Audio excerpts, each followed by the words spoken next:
bicara uang tuh very very very sensitive. Jadi lagi booming nih di medsos tentang di Instagram ya, karena gue main Instagram, tentang dana kelola miliaran karena gagal bayar yang gue tangkep ya.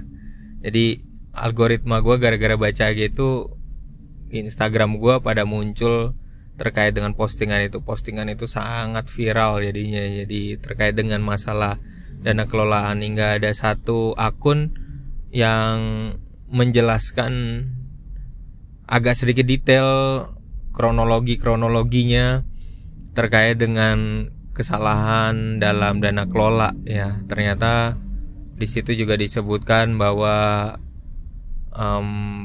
pribadi ini pernah kerja di sekuritas, terus kemudian habis itu mungkin ada customer klien yang pernah mungkin pakai udah di-maintain, dibantu oleh orangnya ya, orang pribadi ini, terus kemudian dia kumpulin kliennya itu, terus kemudian dia lakukan semacam usaha pribadi gitu ya. Jadi untuk membantu, mungkin rencananya membantu, tapi gue nggak tahu cerita bagaimana perjanjiannya mereka dengan antara klien dengan sang pribadi ini ya, sebut aja Mas Budi gitu.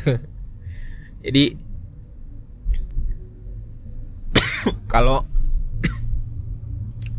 udah ngelola duit orang itu tanggung jawabnya tuh gede banget gitu. Apalagi kalau dirinya udah ngerasa udah master gitu ya, itu dirinya udah puas dengan dirinya bahwa dia mampu gitu, agak cukup bahaya. Apalagi kalau yang ngelola itu cuman seorang pribadi. Jadi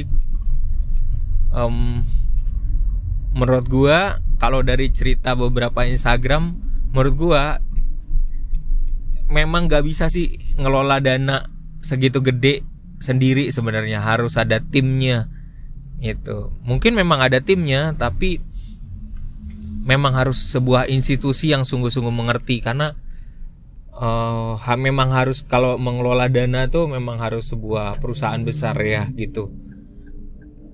Kalau perusahaan besar juga sekuritas kan banyak banget ya. Jadi kalau pribadi itu kadang-kadang nggak punya sistemnya gitu. Itu problemnya. Dia nggak punya sistem sebagus sebuah sekuritas. Apalagi kalau udah dana kelola, udah ya perjanjian antara seorang pribadi dengan beberapa klien mungkin gitu ya. Dan itu punya tanggung jawab yang besar banget. Jadi kalau nanti dipertanggungjawabkan jadi susah gitu. Sekarang gue dengar lagi dipanggil OJK. Dan pesan moral apa yang bisa kita tangkap? Memang sebaiknya kalau mengelola dana orang itu pertama-tama tanggung jawabnya gede banget. Dan gue sendiri kalau harus kayak gitu gue takut sih. Kecuali kalau gue ngelola untuk keluarga gitu ya. Nah ini untuk ngelola untuk banyak orang. Dan itu kan semacam yang menurut pemberitaan sebelum-sebelumnya kan ada motivator tentang keuangan. Ternyata dia usahanya apa untuk memberikan semacam konsultan ya kan, sifatnya gitu. Tapi ternyata dia mengelola keuangan dan dia nggak punya izinnya gitu. Ya sah-sah aja sih untuk ngelola dana kelolaan, tapi resikonya harus ditanggung sendiri gitu. Karena sudah ada sekuritas yang resmi, sudah ada sudah ada tempat wadah yang resmi, tapi justru malah melalui perorangan itu repot banget sih kalau menurut gue. Gue pribadi takut ya. Tapi kalau memang itu udah saling percaya banget ya memang susah ya. Sekali lagi ya, kalau memang udah percaya banget ya susah. Gue ibaratkan, gue juga punya teman kantor yang